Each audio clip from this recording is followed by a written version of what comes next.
Spring Television. Ours it is.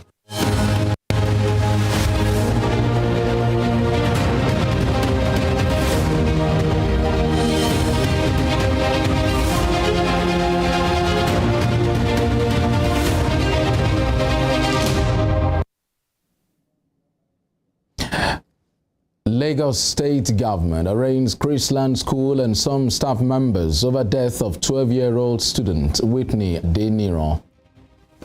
Independent National Electoral Commission INEC presents certificates of return to newly elected governors and state assembly members. Former Nigerian Bar Association President Olisa Agbakoba says there is no provision for interim government in the constitution. On the foreign scene, Senegalese court hands a 2-month suspended prison sentence to leading opposition leader for libel. Good evening. This is News at 7 on Western Spring Television. My name is Femi Olanipekun. Now the news in detail. The Lagos State Government has arraigned Chrisland School Limited and some of its staff members over the death of a 12-year-old student, Whitney Adeniran, who died during the school's inter-house sports on the 9th of February 2023. They were all arraigned today before Justice Oyindamola Ogala of the Lagos High Court Ikeja on a 2-count charge of involuntary manslaughter and acting in a reckless and negligent manner that endangered her life. The affected staff are the principal, Belinda Amao, the vice principal, Nwatu Victoria, and a teacher in the school, Kuku Fatai, while the other defendant is a vendor at the Agege Stadium, Ademoye Adewale. Attorney General and Commissioner for Justice Lagos, Moyosore Onigbanjo, who led the prosecution on behalf of the state government, told the court that the state had filed 2 counts against the defendant. When the counts were read to the defendants, they all pleaded not guilty. Reports said the school principal, Belinda Amao, wept loudly while in the dock. The Attorney General also informed the court that the state had lined up 17 witnesses to testify against the defendant and asked the court for a date to enable the prosecution upon trial. However, the defense team informed the court that they had pending applications seeking the bail of all the defendants. In her ruling, Justice Oyindamola Ogala granted the principal and vice principal of Chrisland School bail in a sum of 20 million naira each, with 2 sureties in a sum of 10 million naira each. The other 2 defendants were granted bail in the sum of 10 million naira each, with 2 sureties in like sum pending the hearing and determination of the charge against them. The court adjourns till May 25th, June 1st, 8th, and 15th for the commencement of trial. The necessity of charging the school and the authorities is to send a message to everyone in the state that be you a school, be you a corporate organization, once you are involved with people gathering a large number of people at an event, at a function, you need to pay special attention to the safety of the people who will be at that function or that venue. It's very important because as we have seen in this case, negligent acts, whether you take an action or you refuse to take an action, can lead to fatalities. And we have seen one in this case. And we have brought this case forward just for the courts to be able to pronounce on the guilt or otherwise of the people who have been charged. And this will send a strong message that in Lagos, we take the safety of our people seriously, and we believe firmly that if you breach the law, there must be consequences. Justice Zainab Abubakar of the Federal High Court Abuja has granted bail to a journalist, Agba Jalingo, to the tune of 500,000 naira, with 1 surety in like sum. Justice Abubakar had last Monday remanded Mr. Jalingo in prison after he was arraigned by the Nigerian police force for allegedly publishing a story that was considered an insult to one Elizabeth Ayade, who is the wife of the younger brother of Governor Ben Ayade of Cross River State. He was charged with crimes bordering on alleged cybercrime and accused of publishing an article that disparaged Mrs. Ayade's personality. However, he pleaded not guilty to the charge against him. Aside from the 500,000 naira bail bond, Justice Abubakar held that the shorty must be an owner of a landed property within the Federal Capital Territory. While adjourning the case till May 31st for trial, Justice Abubakar held that the defendant should remain in prison custody pending the perfection of his bail conditions. And staying with legal matters, the Supreme Court has dismissed an appeal filed by former Minister of State for Education Chukwuemeka Nwajuba, seeking to disqualify Bola and Atiku Abubakar as the presidential candidates of their political parties. In the judgment delivered today, the Apex Court panel led by Justice Nyango Koro dismissed the suit for being statute barred. Before the dismissal of the suit, the appellant opted to withdraw the case after the court pointed out that the appeal was filed outside the time frame prescribed by law.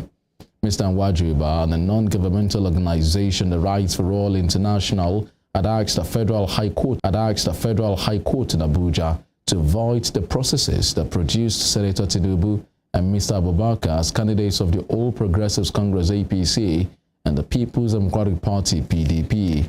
They alleged that both men bought the votes of delegates to enable them to become flag bearers of their parties.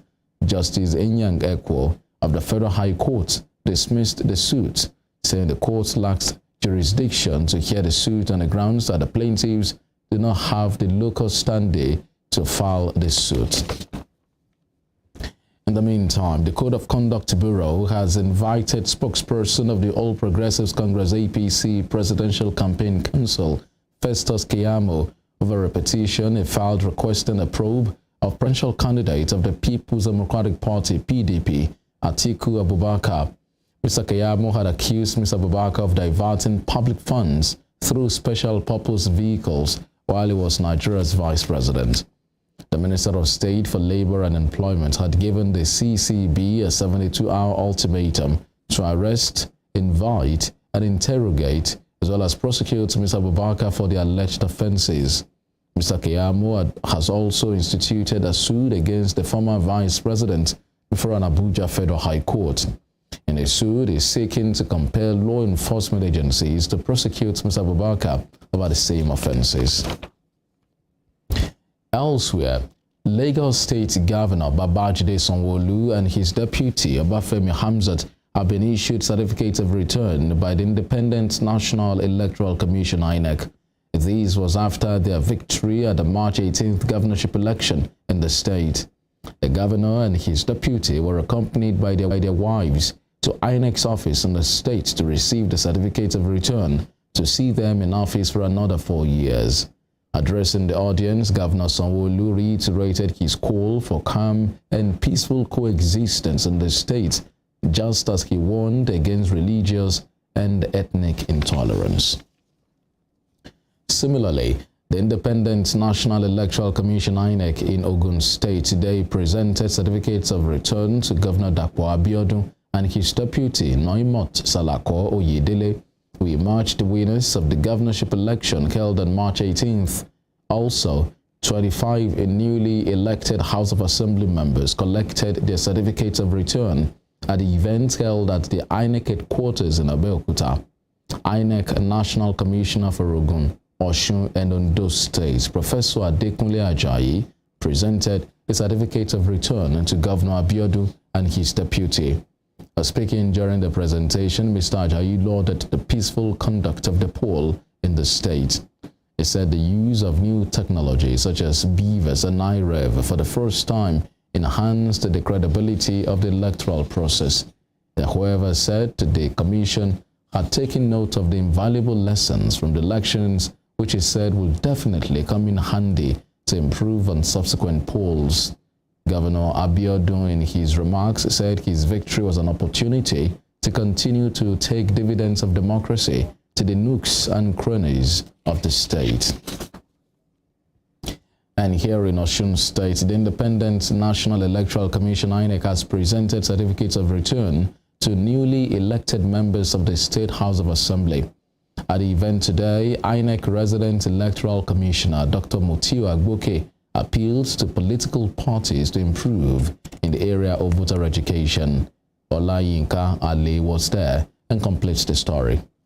In order to fulfill the constitutional requirement as stipulated by the law, House of Assembly members-elect were at the state INEC headquarters Oshogbo today, where they received their certificate of return. It was a large gathering of the ruling party in the state, PDP, where party faithful, family and well-wishers of the elected members gathered to witness the occasion. Osun State Resident Electoral Commissioner Dr. Mutiu Olaleke Agboke took time to highlight the outcome of the concluded State House of Assembly election. Dr. Agboke stated that the state umpire did their very best in ensuring that the conduct of the election was seamless and largely credible, although there is always room for improvement. The reg thereafter congratulated and urged the members-elect to justify the public trust and do their best in meeting their campaign promises. The issuance of the certificate is an authentication. They are the real elected members. After the collection of the certificate of returns, expectedly, they should spring into the work of governance, the work of lawmaking, and things like that. So, like we have told them, the journey has just begun, and they need to start, ensuring that they live up to the expectation of the masses. People will not just vote for you if they do not see the value in you to deliver. So for them to deliver, they have to perform to the expectation.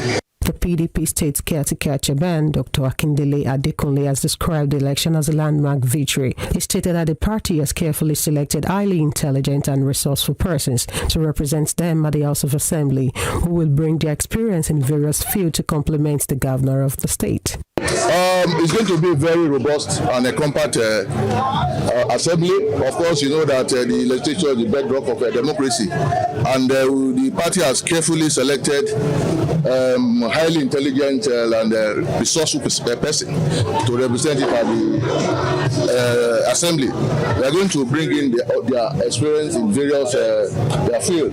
We have a lot of technocrats there and with a lot of experience, and of course they are going to complement the effort of the Governor Ademola Adeleke. We are very confident there will be a synergy between the governor and the legislature, and above all, so the benefit of the people of Osun State. Honorable Kashope Abolarin, the youngest House of Assembly member-elect representing Ifedayo State constituency, has expressed his happiness having been elected and also urged youth never to give up on their dreams of participating in politics. I thank God for this great opportunity, and I thank my people in the Federal State constituency for the opportunity, and I also thank Osun State people for granting me this chance. They should never give up on their dreams and change their dreams. Nigeria is ours, and so the future and the present is ours, so we must do everything in our power to make sure we participate in politics and leadership. Deputy Speaker of the Osun State House of Assembly, who was re-elected into office, Honorable Simeon Olufemi Pukwola, representing Borupe Boluwaduro State constituency, has affirmed that him being in the House as the only elected member from his party, APC, will be beneficial to the state. He said, irrespective of political differences, he is confident that he will perform very well. It's going to be very, very beneficial for the state. One with God is a majority. I'm the only elected under the platform of APC, but I will still be able to prove my mettle because politics is gone now. It's governance, and governance. Irrespective of political party upon which one is elected, it is your ability to prove your mettle that is very important. It will be recalled that on March 18, 2023, the State House of Assembly election was held, of which the ruling People's Democratic Party, PDP, won 25 seats out of 26 state constituencies.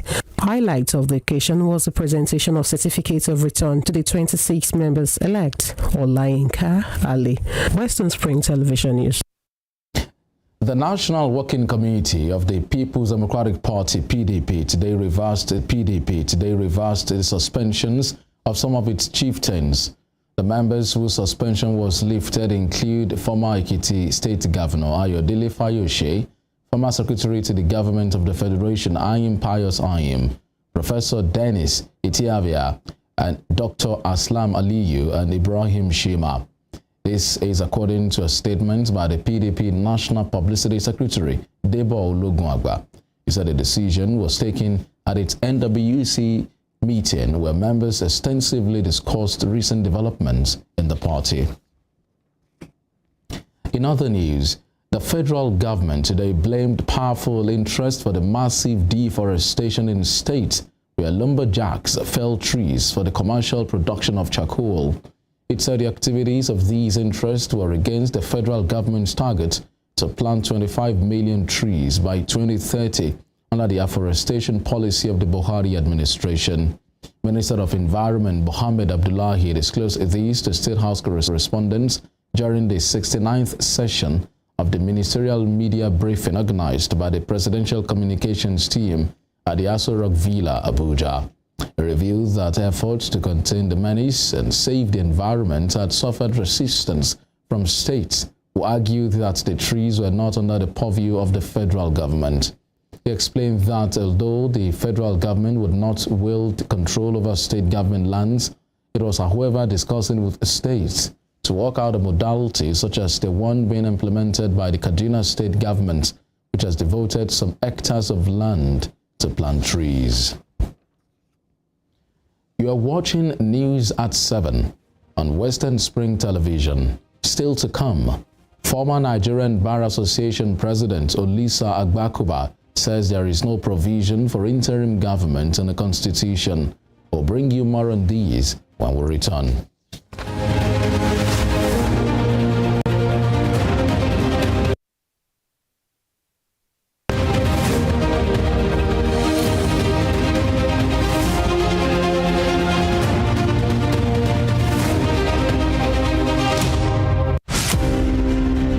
Dramatist, playwright, and icon of Yoruba thematic art, Duro Ladipo was born December 18, 1931 in Oshogbo, southwest Nigeria. His clergyman father christened him Timothy. His other names, Duro Dola, Duro Shomo, Duro Rike, reflected his persona and the circumstances that surrounded his birth. The legendary stage actor had in several public fora identified himself as one of the greatest abikus born to die in this world. Family records reveal how he was born and died 13 times. The intertwining names he bore thus lent credence to his spiritism. Duro Ladipo was one of the best known and world-acclaimed Yoruba dramatists to emerge from post-colonial Africa.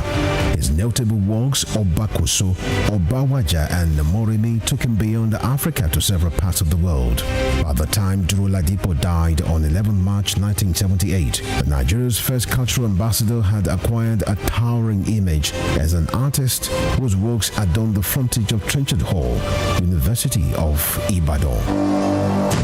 Western Spring Television identifies Duro Ladipo as a major character in history.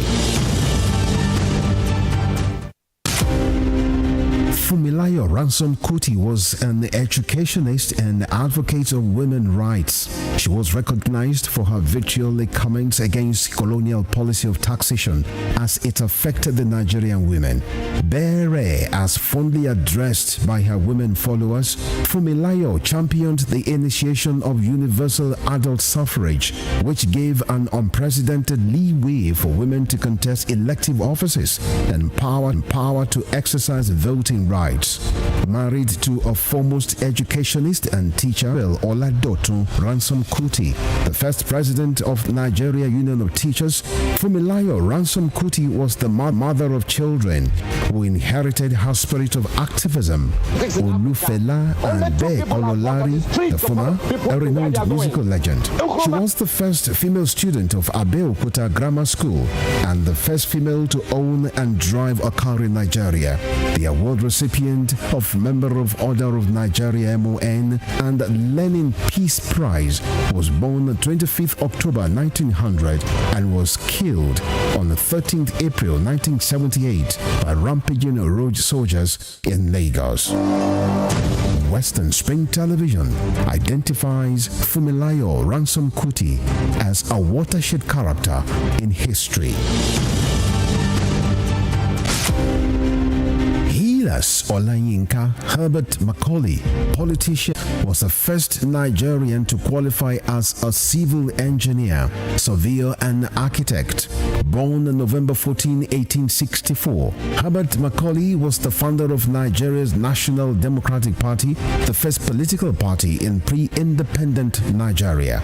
Scholars of Nigeria's political history describe Herbert Macaulay as the intellectual bulldog of 19th century Nigerian nationalist movement, in the deference to his qualities as founder and leader of two foremost political parties, Nigeria National Democratic Party (NNDP) and National Council of Nigerian Citizens (NCNC).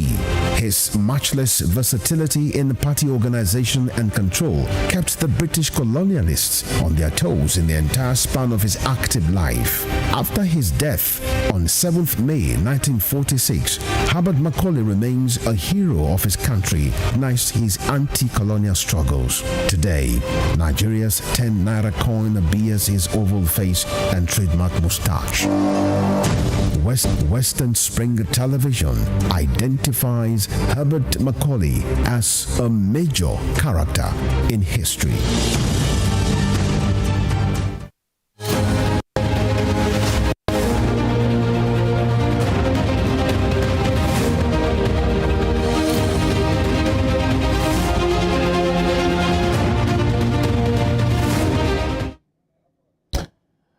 Welcome back. You're still on to the news at 7 on Western Spring Television.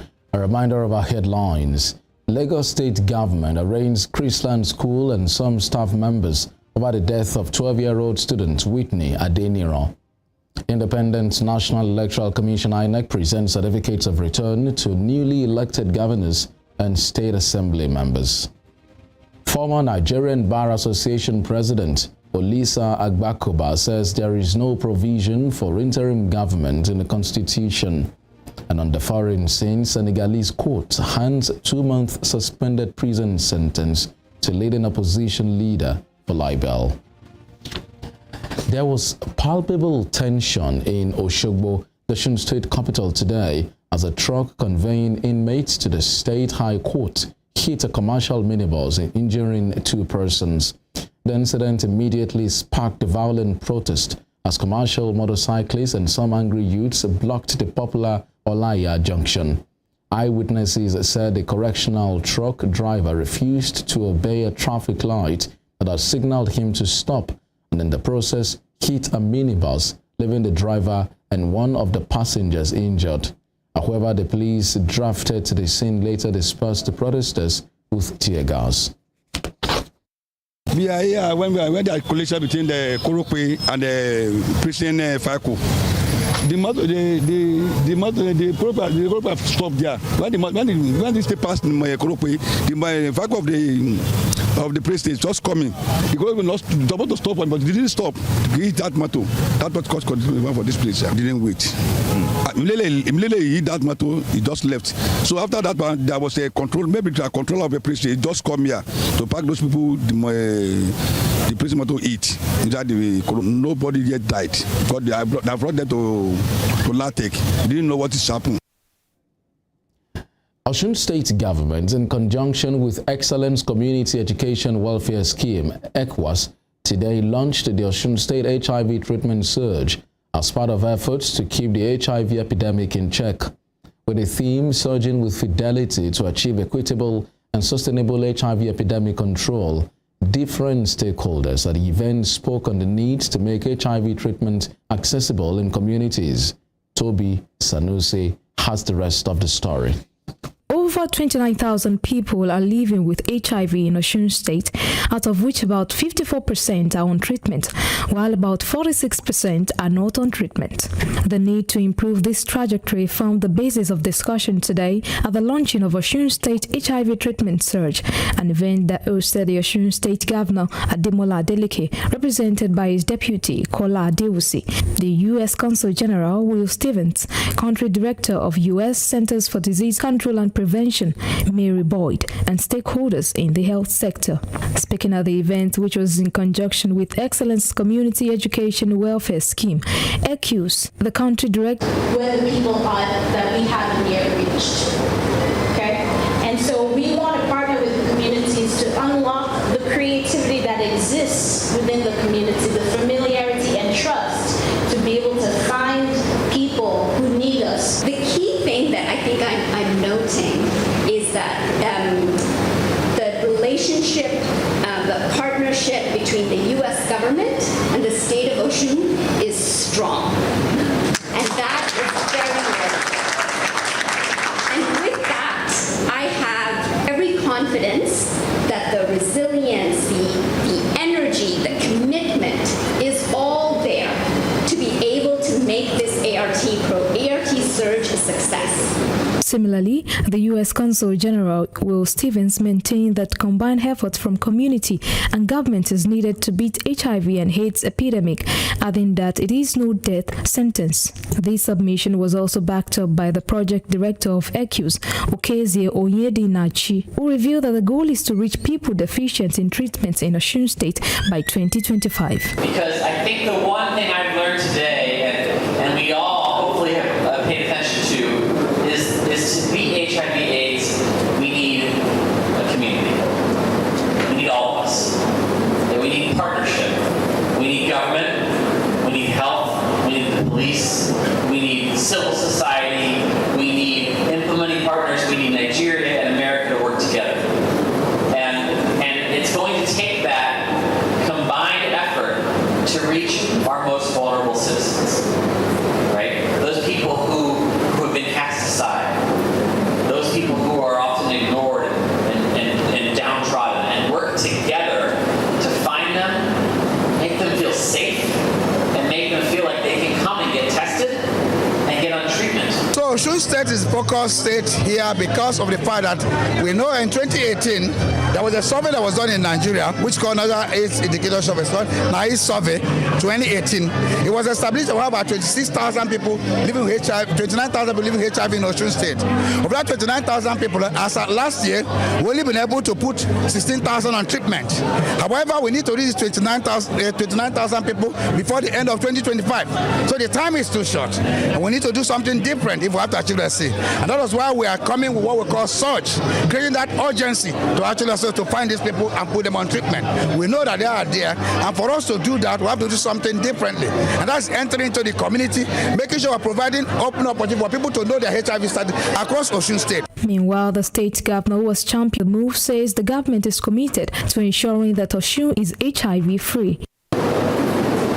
Through the ECUSP project, which is funded by the U.S. President's Emergency Plan for AIDS Relief, PEPFAR, through the U.S. Center for Disease Control and Prevention, CDC, we have been able to scale up HIV testing and treatment services across the state. With a focus on equity, strengthening existing systems, building capacity, and promoting stakeholder involvement at all levels. I want to reaffirm our commitment to achieving an HIV-free society in Osun State. We have come a long way, but we know there's still much work to be done. Together, we can, and we continue to make progress towards our goal of ending HIV/AIDS in our state and in Nigeria as a whole. According to the Centers for Disease Control and Prevention, HIV is a virus that attacks the body's immune system and can lead to AIDS if not treated. However, there is currently no effective cure for it. For Western Spring Television, Toby Sanusi reporting.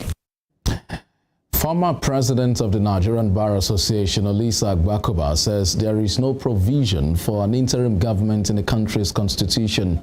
The senior advocate of Nigeria said the gravest possible consequences must be applied to those allegedly behind the plot. The Department of State Services, DSS, yesterday said it had confirmed a plot by some key players to install an interim government and stop Bola Ahmed Tinubu from being inaugurated as president. The DSS said the plot includes embarking on violent protests nationwide to engineer the declaration of a state of emergency, as well as securing frivolous court injunctions to stall the inauguration. Reacting in a statement today, Mr. Agbakoba said the secret plans must be rejected by all Nigerians. He said parties aggrieved by the presidential election should approach the courts for possible redress. Mr. Agbakoba added that the contraption referred to as interim national government has no place in the lives of Nigerians and the country's constitution. And to security, the Chief of Army Staff, Lieutenant General Farouk Yahaya, is set to meet with general officers commanding, field commanders, and other senior officers in the service. The meeting, which will hold at a scheduled conference between April 3rd and 6th, 2023, would review strategies being adopted at the various theaters of operation. A statement from the Director, Army Public Relations, Brigadier General Onyema Nwachukwu, noted that far-reaching decisions that would enable the service address the multifaceted security challenges confronting the country will be discussed. The Nasarawa State Command of the Nigeria Police Force has arrested a suspected criminal who is alleged to have been stealing from residents of Karu, local government area of the state. In a statement today, the state's Police Public Relations Officer, DSP Rahman Ansel, said a suspect who had been on the watch list of the police was tracked down and arrested in the Federal Capital Territory, Abuja, after painstaking efforts by officers of the command.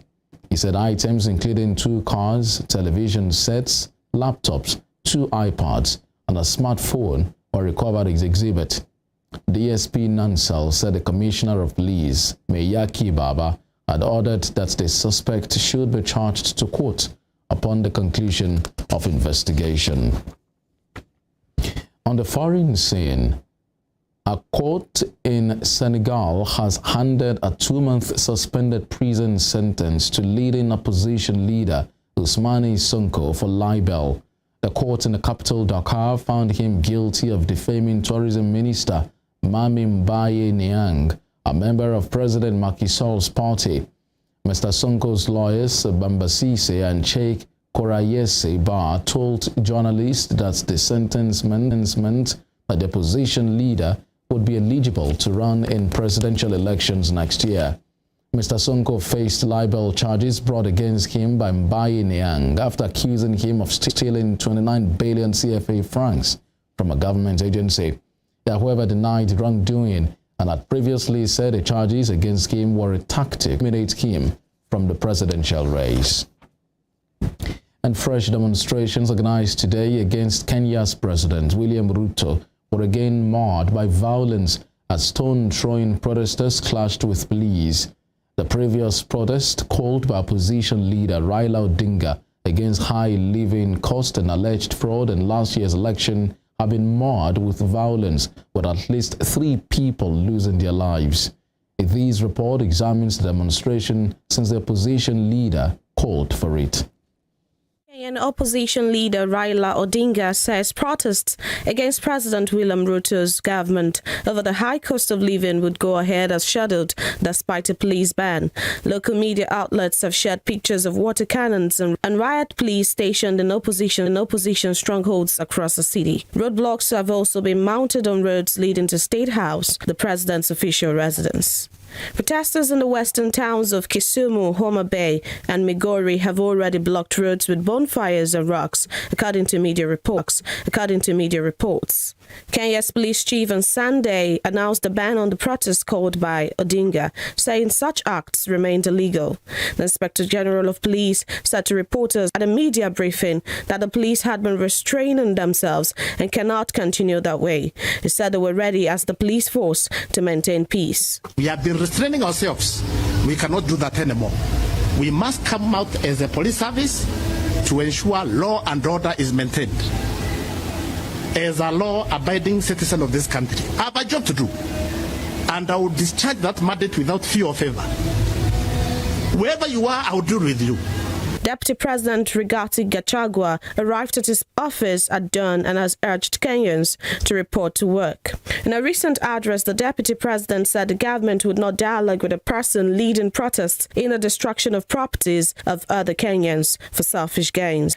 The massive protests in Kenya, which started more than 2 weeks ago, saw protesters taking to the streets of the capital, Nairobi, and several other cities in response to a call for demonstrations by opposition leader Raila Odinga. However, since the protests broke out, a university student in Kenya had been killed and more than 200 people arrested in the nationwide protests against President William Ruto's government over high living costs, police said. Some lit fires in the streets and threw rocks at police who fired tear gas and water cannon, including at Odinga's convoy, as he addressed reporters from the sunroof of his car. Police said 24 officers were injured in the clashes. They gave no figure for injuries among protesters.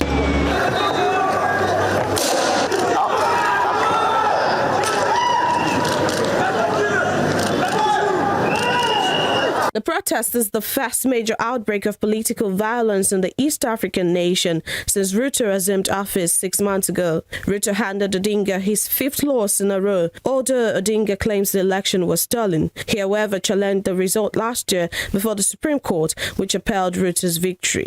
Odinga cited the high cost of staples such as maize flour, which have kept inflation high, as reasons for his call for protests, which he said should be repeated weekly. The call for protests was made.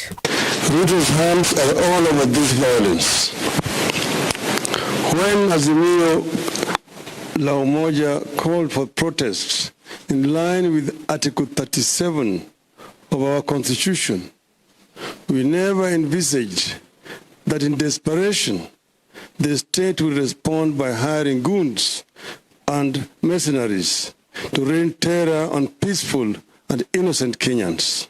Temi Tokpe, Ajijola Oluwaula, Western Spring Television. King Charles III has said the United Kingdom and Germany should fill the next chapters of the relationship with relentless pursuit of a better tomorrow. His speech in both English and German was the first by a British monarch to the German parliament and was met with a standing ovation. There was also laughter in the Bundestag when the king touched upon the Lionesses' victory at the Euros. The king is on the second day of his first overseas trip as monarch. His 3-day tour of Germany with Camilla, the Queen Consort, began yesterday. It was meant to be the second stop of the trip, but a planned visit to France was cancelled after unrest in several cities over pension reforms. Pride I feel in the strength of the partnership between our two countries. Germany, her people, and distinctive culture have made such a profound impact on me over so many years, so many of my previous visits. Since I first came to Germany, when I was just 13 years old, I have grown to become familiar with the different corners of this remarkable land. Like many British people, I have close personal ties here. In my case, cherished family relationships and associations that go back generations. For all of us, however, there are countless points of connection and common experience in the British-German story, which has unfolded over nearly 2 millennia. Throughout the Middle Ages, the renowned Hanseatic League traded goods from Lübeck and Hamburg to ports up and down the English coast, establishing a trading partnership which underpins our shared prosperity to this day. Where goods traveled, ideas traveled too. Our people came to be inspired by each other's example. Wir entwickelten eine gegenseitige Bewunderung. We developed a mutual admiration for literature, for music. German was the first language into which Shakespeare was translated, and the first Shakespeare Society in 1864 was not founded in the UK. No, in the United States, 9 people have died after 2 Army helicopters crashed in the state of Kentucky.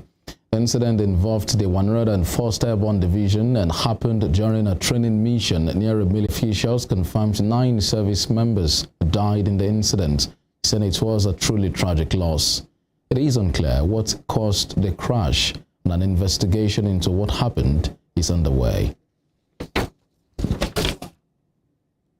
Were involved in a crash during a planned training flight in Cadiz, Kentucky, that resulted in the death of all 9 service members aboard the aircraft.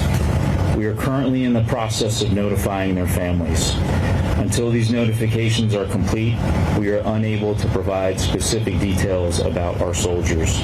The Army has deployed an aircraft safety team from Fort Rucker, Alabama, who will arrive later today and will immediately initiate an investigation to help us understand what caused this crash in order to prevent accidents like this from happening again. This is a truly tragic loss for our families, our division, and Fort Campbell. And our number one priority is caring for the families and the soldiers within our Combat Aviation Brigade. Still ahead, Nigeria's total public debt stock increases to 46.25 trillion naira in the 4th quarter of 2022. We'll have more on these and other business stories after this break. Please do stay with us.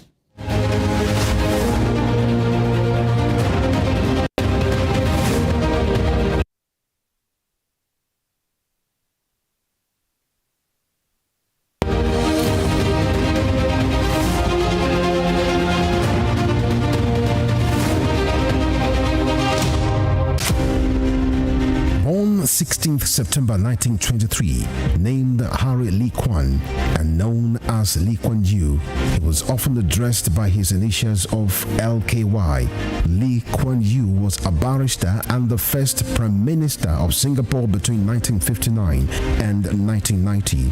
Educated at Raffles Institution from 1936 to 1940 and the Fitzwilliam House between 1947 and 1949, Lee Kuan Yew established a highly effective and anti-corrupt governance system that midwifed the transformation of Singapore into a high net worth income economy within a generation.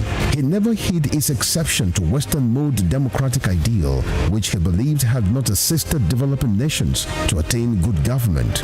Before his death on 23rd March 2015, the People's Action Party, which he founded, had used its political influence to establish the United World College of Southeast Asia to expand his economic ideas among countries that constitute the Asian Tiger. Western Spring Television identifies Lee Kuan Yew as a major character in history. Named Mao Zedong at birth, but globally known as Mao Zedong, he was a Chinese revolutionary and founder, People's Republic of China, which he led as chairman of the Chinese Communist Party from 1949 until his death in 1976. He was a communist who believed in the attainment of power by the instrumentality of gun. His wise saying, "Political power grows out of the barrel of gun," formed the major plank of its revolutionary struggle for the control of China. In the long span of his leadership and political power, Mao Zedong relentlessly entrenched the communist philosophy in China, which emphasized the revolutionary struggle of the vast majority of people against the exploiting class and their state structures. Communist leaders defined the class struggle as people's war. Mao Zedong was a story of grass to grace, having risen from peasantry to preeminent status as China's most respected leader. Western Spring Television identifies Mao Zedong as a major character in history.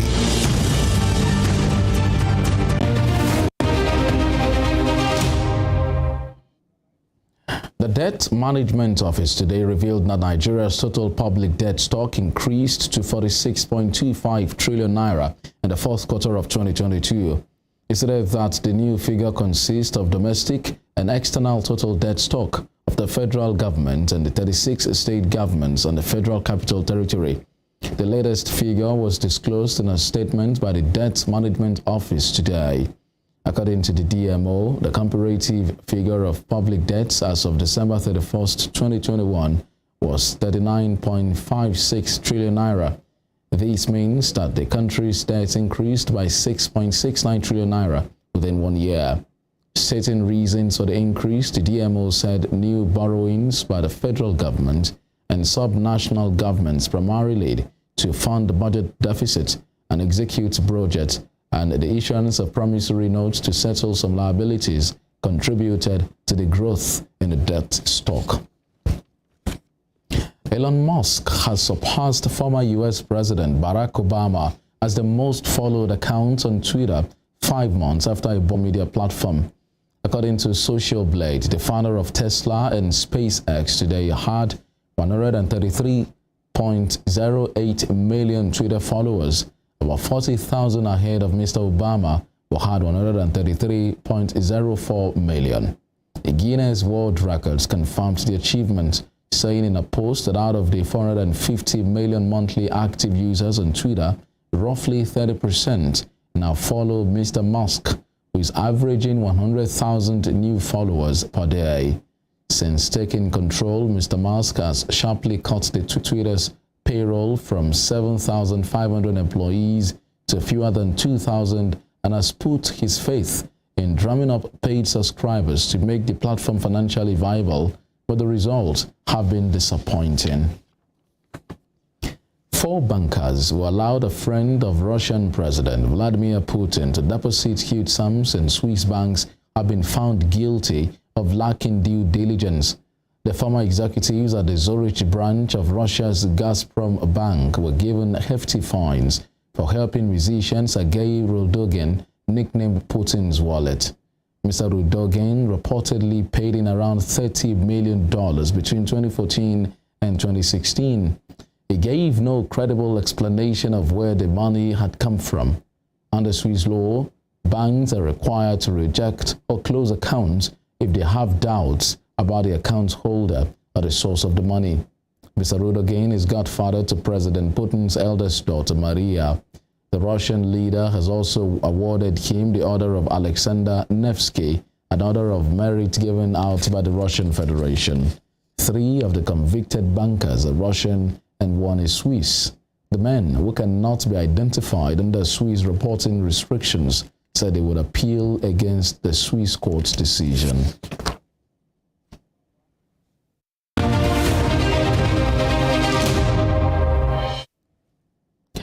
In sport, the African Cup of Nations 2023 dates have been officially confirmed by CAF, with the opening match scheduled to take place on Saturday, 13th January 2024 at the Alassane Ouattara Stadium in Abidjan, Côte d'Ivoire. The 4-week tournament pitting Africa's best 24 nations will officially conclude on the 11th of February 2024. This will be the 34th edition of the tournament, and it returns to Côte d'Ivoire for the second time after 1984, where Cameroon emerged the winners for the first time. Following this past weekend's round of qualifiers, 6 countries secured their place for the competition, joining host Côte d'Ivoire. They are Algeria, Morocco, South Africa, Tunisia, Burkina Faso, and African champions Senegal.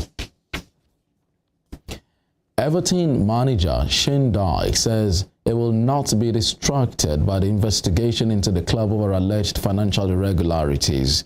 The Toffees have been referred to an independent commission for an alleged breach of financial fair play rules before Dyche took charge in January.